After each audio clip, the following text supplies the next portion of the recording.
Eastern Shore buyer activity has moved to 111. That's tagged as moderate, with Cecil County at 130, indicating high buyer activity.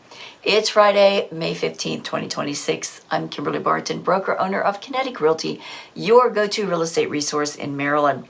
This is the weekly Maryland Eastern Shore report. Talbot County remains steady at 96 points, while Kent County is rated at 72, translating into a slow market.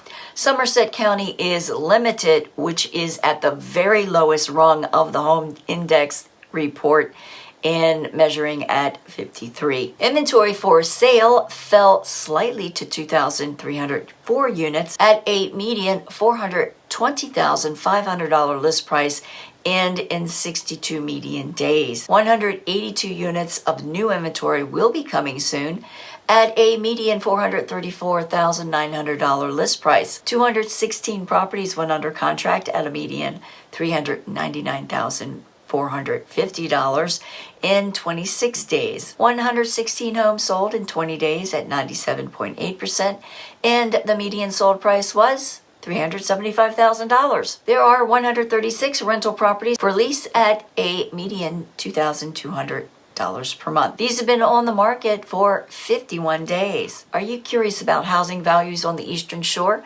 Reach out to me and let's talk. That's your weekly wrap for this week's Maryland Eastern Shore Report for Friday, May 15th, 2026. I'm Kimberly Barton. Thanks so much for tuning in. Enjoy your weekend. I'll see you next week. Take care.